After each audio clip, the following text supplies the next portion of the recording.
All right, this is Stan Bloomfield. My semi broke down, so I'm here in back in the Lansing area. I'm in DeWitt at a hotel, just kicking back, and I've been wanting to talk about this subject since I started making these videos October 5th. So almost 90 days, and I finally have it outlined. And behind the phone, the camera, is my computer, and so I have my own little kind of like cheat sheets to look at, and I've got the mouse, and so marriage, biblical marriage, and how to stop the divorce rate. The Bible really does give a solution so that there's the lowest divorce rate possible among believers. So there's two things in this subject, in this topic. There's more, but I'm only going to talk about a couple of things. A male, what he's supposed to do before the wedding is completed, and what he's supposed to do a full year after the wedding, after the marriage is finalized. All right. Now, what I would like to bring up is divorce is the most horrible thing that everyone goes through. Everyone that's involved, it's horrible. And we should be doing everything we can so that the next generation doesn't experience divorce, the friend of the court, all of that. All right, so the male and female, we've reached a point now where we don't even think in these terms anymore. Male and females are supposed to be virgins on their wedding night. That first wedding, that first marriage. All right, Deuteronomy 22:13 through 21. The way the bride proves she was a virgin is her tokens of virginity. Exodus 20:14. It's a command: "Thou shalt not commit adultery." Acts 15:20. The Jerusalem church gave 4 laws to the Gentile church. And one of those laws was abstain, not to take part in sexual immorality, fornication, adultery, and all that. All right. Now, Exodus 20, verse 14, "Thou shalt not commit adultery." That's the command we already mentioned. And then Deuteronomy 23:18, you're not to bring a gift to the temple for the pilgrimages. That's the same as you would pay for a hooker or for a dog. And basically, you're not to be having sex outside of marriage. Those are two things that we seem to have forgotten: virginity and sex outside of marriage. All right.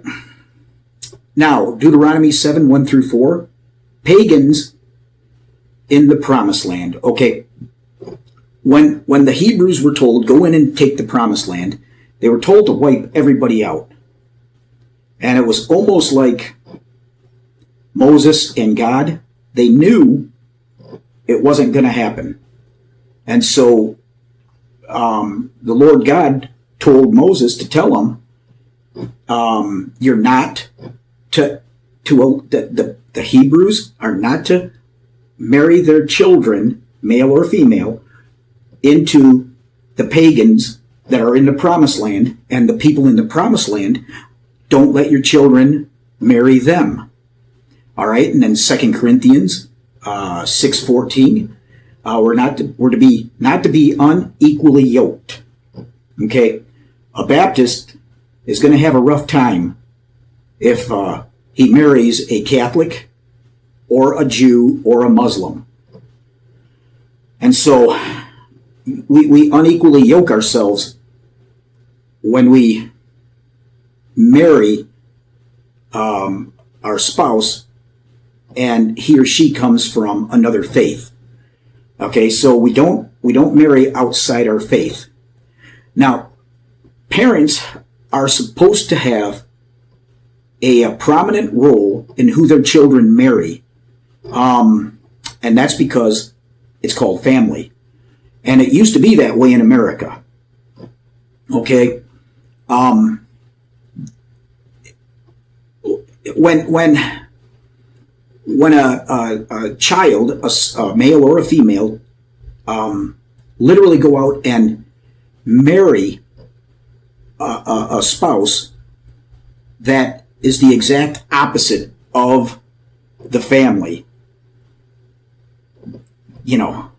Thanksgiving, Christmas, Easter, Sunday morning church, everything's thrown upside down if the new in-law is a druggie, all that kind of stuff, an atheist from another faith. And so in Genesis 24, 1 through 4, Abraham sent his servant to find Rebekah.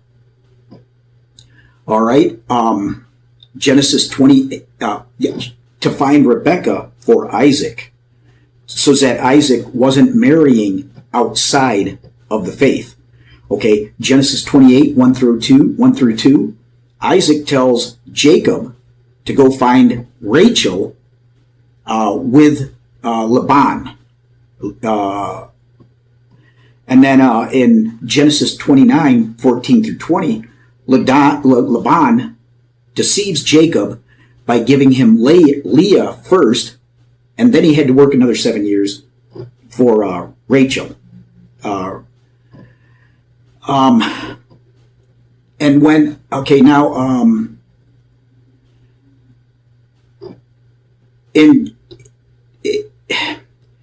when the family is taking apart in who their children marry, most people just freak out and say, "Oh, we're going to do arranged marriages." In the Old Testament, the woman had a right to, she had a say, and in Genesis 24, 58, the family had worked it out with Abraham's servant, and 24:58, Genesis 24:58, they had it all worked out that Rebekah was going to marry Isaac. And so I suspect the mother wasn't there when all the arrangements were made, because mom shows up, and now everybody's saying, "Hold up, let's give it a couple days. Let's think this through." Well, Rebekah was given they asked her, "Do you want to go with the man and marry Isaac?" And Rebekah said she would go now. And then an example of a male marrying outside the faith is Judges 14, 1 through 4. And Samson made his parents go get him the pagan wife. And they didn't know it was of the Lord, but he was adamant that was his wife. And then her father kind of got crafty on it. And all right, this is the good stuff. The male's responsibility the first year of marriage. Okay, I'm going to read the passages when it comes to a couple of these. All right, the first year of marriage, no military service. Deuteronomy 24:5. When a man hath taken, now that's kind of, that wording, hath taken a new wife. That's King James, and it probably could have been said with a little more consideration. When a man hath taken a new wife, he shall not go out to war, neither shall he be charged with any business, but he shall be free at home 1 year, and shall cheer up his wife which he hath taken. All right, All right, because no military service, there's three things that a male is supposed to accomplish before military service. And my thoughts are before he risks being killed on the battlefield. All right, this one is 3 verses. I'm not going to read verse 8, but that one is just as awesome too. All right, Deuteronomy 20 verses 5 through 7. And the officers shall speak unto the people, saying, What man is there that hath built a new house, and hath not dedicated it? Let him go and return to his house, lest he die in battle, and another man dedicate it. And what man is he that hath planted a vineyard, and hath not yet eaten of it? Let him also go and return unto his house, lest he die in battle, and another man eat of it. And what man is there that hath betrothed the wife, and hath not taken her? Let him go and return unto his house, lest he die in battle, and another man take her. More of that hardcore language there. Okay, now, we're still talking about no military service until certain things are done. And this one has me puzzled. You know, Jews and Messianic Jews, they throw stuff at us like Jewish idioms, and all right. And I think this may be one we need to have clarification on. Okay, the man builds a house, and he hasn't dedicated it yet. The Amish do something kinda like that, maybe. When they go into a house, a new home, they go through and pray over it, cast demons out in Jesus' name, and they dedicate that home to the Lord. And then the families take turns, you know, in the house that the worship service is going to be in. So I don't know if that's close to what dedicating your home is, but whatever has to happen when he built his house and didn't dedicate it yet, okay, he's got to do that. Now, the second thing, he planted a vineyard and hasn't eaten the fruits of it yet. So that would take I think it's 4 years before you can eat the fruit from an apple tree. And so this could be 1, 2, 3 years before a male could go to war, even if he has completed the marriage. Okay, now, and then he marries a bride and completes the covenant. Okay.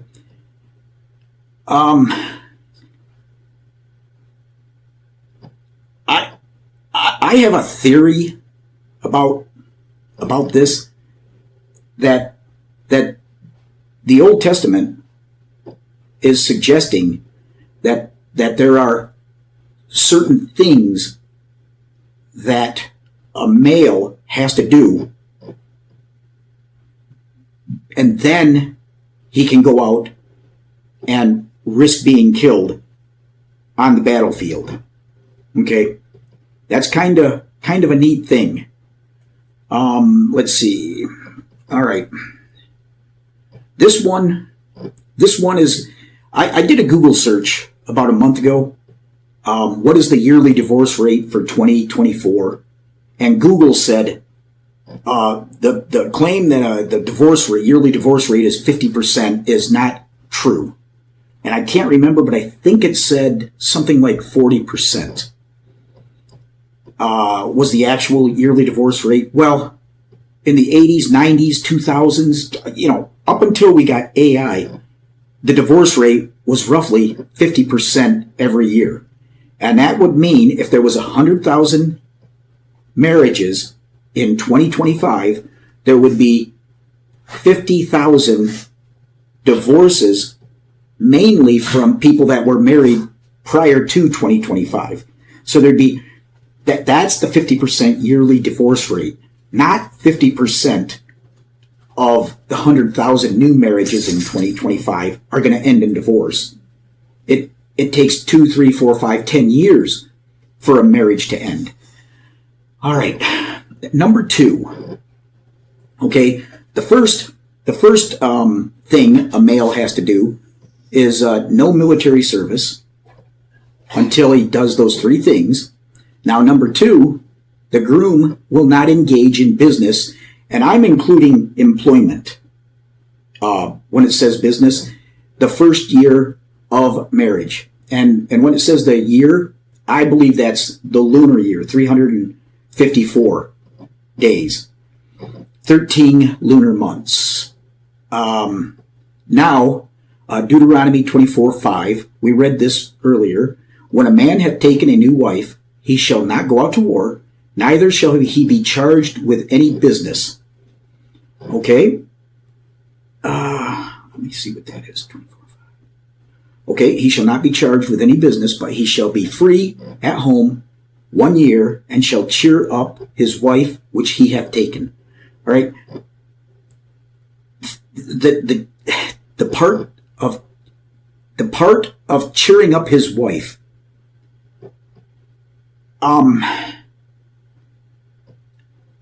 sexual relations has to be a part of that, and the bride had better not be trying to cheer up his wife based on porn. All right, I don't know. I think I'll just leave it at that. All right. So I think another way of cheering up your bride is, before you're even married, you figure out what she loves. If she loves watching the sunrise and or the sunset, whatever she loves. When you build your house, put a porch on it facing east and a patio on the back facing west. You whatever it takes to make her as happy as possible the first year, that's it. Okay? Let's see. And then obviously, children. The marriage is to have children. All right. Deuteronomy 24:5. Okay. And then Deuteronomy 25-7. Okay. Yeah, okay. We don't need to read those again. Now, there's a huge issue that now we're getting into some even better stuff when it comes to, now we're getting into the stuff that actually says, do this, and you're going to have way less divorce in Israel. Okay? Now, every parent, every person, every believer who's gone through a divorce or, got their heart squished and, because they weren't married, all that stuff, they should be trying to figure out how to ensure the next generation doesn't go through this. Who wants their kids to go through visitation rights based on the friend of the court when the state is determining everything that's going to happen to that child now? And then the child has to spend Christmas with two grandparents, two parents, two different, 3-4 different Christmases if they celebrate Christmas. And so what I'm talking about isn't about us that have gone through this garbage. It's about making sure the next generation doesn't go through this divorce stuff. All right. In order to build. Okay, now it's getting good. Number 4. All right. A man take a new wife. He shall not go out to war, neither shall be charged, but he shall stay at home. All right. If a man build a house, that's back at Deuteronomy 25 through 7. Okay, the man builds a house. Okay, we're dealing with number 4. In order to build a home and stay home the first year, the groom, he has to have enough money. And in today's economy here in Michigan, you better have $300,000, $500,000, and that'll get you a pretty good home. You could go buy a home, but in order to build the house before you even dedicate it, you now got to have $100,000, $200,000, $300,000, and so if parents were telling little Johnny, if you want to be married, these are the ways you got to do. This is what you got to do before you can get married. Little Johnny might start when he's 15. He might start a business because he knows he's got to build that house. All right.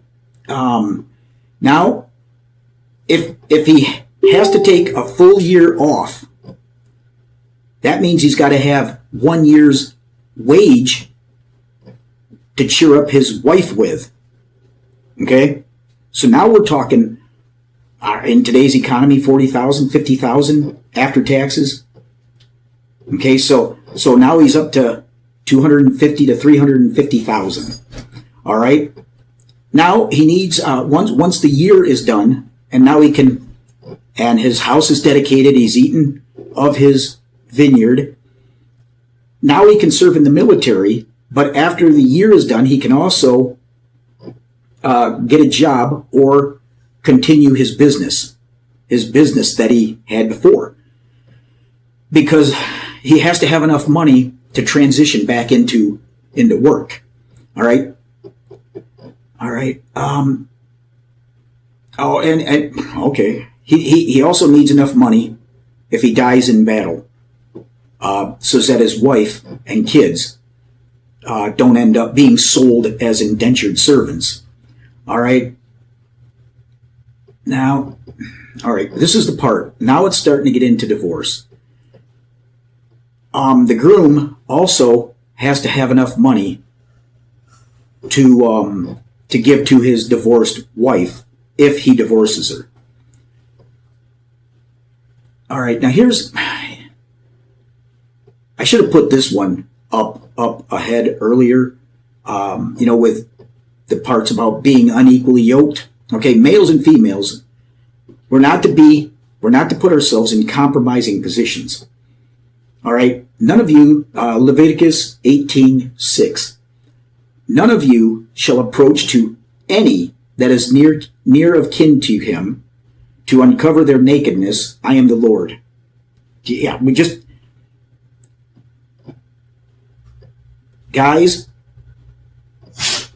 should not be alone with female friends, and females should not be alone with male friends. All right, this is where things, now we're into how believers can stop the divorce rate for the next generation. Exodus 21:10. If he take another wife, now see, this is where Moshe Mammon, the Rambam, he kind of had passages that, anyhow, okay, so, and if he take another wife, her food, her raiment, clothing, and her duty of marriage, relations, for children also, her relations, shall not be diminished. He's got to take care of the first wife and both wife with all of that. All right. So this is what he's got to tell his bride's family. He's got to tell them how he'll feed his wife, their daughter, how he's going to clothe his wife, their daughter, how he will have marital relations to provide grandchildren with his wife, their daughter. All right, Mary. All right, Exodus 21:10 complied with. Okay, Genesis 1:28, and God blessed them, and God said unto them, be fruitful and multiply, and replenish the earth and subdue it. Okay, the be fruitful and multiply is the part that mankind was said, and so that's one of the foundations for marital relations to provide children and grandchildren. All right, a divorce settlement is now, was that? Let me go back up here and look at this again. And her duty of marriage, he shall not diminish. All right, a divorce settlement, a certificate of divorce. Deuteronomy 23:13. If any man take a wife and go in unto her and hate her, context, all right, that's that tokens of virginity. Okay, that first verse there, I tend to think people are just going to use that as proof that they can divorce the woman. He hates her. All right, Deuteronomy 24:1. When a man hath taken a wife and married her, and it come to pass that she find no favor in his eyes, because he hath found some uncleanness in her, then let him write her a bill of divorcement and give it in her hand and send her out of his house. All right. Okay, he's got to give a written document saying, I'm divorcing you. Exodus 20:10. Take a wife. Okay, feed, clothe, and diminish her. Okay, now part of what he told his in-laws is, this is the divorce settlement that I'm going to give. All right. Now, I call it a marriage contract. I think what we're talking about is the prenup, and I don't remember the Hebrew word or the Jewish word that's used today. All right. Now, I kind of think the groom's parents should ask the bride's parents for the same type of thing. You tell us how we need to know how our daughter-in-law is going to take care of our son. Let's see. Smart parents would demand this. Groom will be. All right. Now. All right. What if the bride's? All right. This. I'm just putting this out there. What if the Torah and the Old Testament doesn't address the bride having the same type of like marriage contract where she lays out how she's going to do this because of Adam and Eve in the garden where Eve was beguiled? And so I'm kind of thinking maybe the Lord God said, look, the parents of the groom and the young lady and the groom, they are going to be the ones to ensure the bride's marriage is a good one. I don't know. But let's see. Number 5, divorced women. Okay, this is going to be where a lot of Bible-believing women, they're not going to like this. All right. When a woman is divorced, she should go home to her father's house or her mother's house, but and that's for her protection. Exodus 18:1-2. When Jethro, the priest of Midian, Moses' father-in-law, heard of all that God had done for Moses and for Israel, his people, and the Lord had brought Israel out of Egypt, then Jethro, Moses' father-in-law, took Zipporah, Moses' wife, after he had sent her back. And then in Leviticus 22:13, but if the priest's daughter be a widow or divorced and have no child, and is returned unto her father's house, as in her youth, she shall eat of her father's meat, but there shall no stranger eat thereof. Okay. I don't know why it seems to stress the wife having no children. It almost suggests that the children stayed with the mother, but I don't know. All right, let's see. I think we're okay. Now we're getting to a point where I'm just going to read. Okay, the rest of the children, biblical options that are okay. This one, not reading yet. Okay, in order for a groom to build the house and stay home the first year, maybe his parents build the house for him and give him enough money to get through the first year. Maybe his bride's parents build the house and give him the money. However he does this, the way this is laid out, it almost seems like you got to come from a wealthy family to do this. But most of it can still be done. It's just, among us working class, you may have to wait till you're 23, 24, 25 to get married. I don't know. Let's see. Consider. Now, again, if parents start teaching the children immediately how they're going to get married and how to avoid divorce, this is it. This stuff is awesome. Okay. Now, this, oh boy, this is the Western version of a groom asking a dad for his daughter's hand in marriage. This is the way it is today. Okay. I'm not calling him Johnny. I'm calling his name is Snot-Nosed Punk, and then Dad's name is Dad. So okay, Snot-Nosed Punk is speaking. Sir, I want to marry your daughter.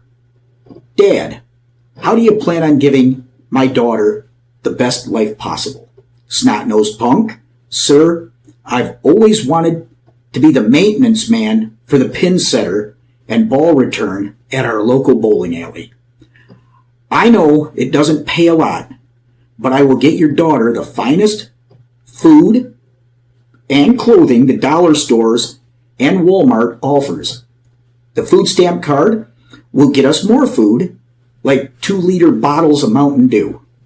When it comes to marital relations, my plan is to get my Friday bowling alley check and hit the bowling alley bar with my pin setting pals. After relaxing, I will return home to our HUD housing apartment and give your daughter the best 30 seconds of her life. Sir, it may take us a few years to start having children.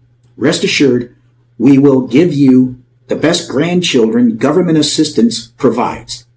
Sir, God forbid, if our marriage fails, I promise to get your daughter a bus ride ticket to the nearest town by you. You can have her back. Now, Dad's speaking now. Well, son, that's basically how me and my daughter's mother got through the rough spots. I'm on my third marriage. We started off trusting love would get us through the rough spots. I know there's nothing we can do, so fine, marry my daughter. All right, now that's kind of the extremes, but it's the exact same results. All right. Now, this is the part I was going to leave off for another video. but I don't think I will. Every passage that I've listed, shut up, Junior. Can you see that idiot right there? He's sitting there paying attention. All right. Every passage that I've listed is it's the Bible. I've listed Old Testament and New Testament. Now the New Testament doesn't address the Old Testament passages. And so, why aren't pastors presenting marriage and divorce with the whole Bible? All right? Stop it. Now, the reason is they've quadrupled down on law versus grace. Don't you dare tell us we're going to have to do anything related to the law. And that's pretty much, in my opinion, why we have a 50% divorce rate. The answer is right there in the first 5 books of the Bible and the rest of the Bible, and it's not arranged, forced marriages. It never was. And so, somehow, we've got to get the pastors to stop acting like they would rather have a 50% yearly divorce rate, and we've got to start getting the next generation of kids raised to not end up with a divorce. All right. We got through this without Sergeant Junior going too crazy. So, yeah, I've really been wanting to talk about how the Bible addresses marriage and divorce. And there's a whole lot more to this. What is it? 37 minutes so far. So, yeah, I can see 3 or 4, 5 more topics to finish this subject off. All right. Hope you have a good night, and stand out for now.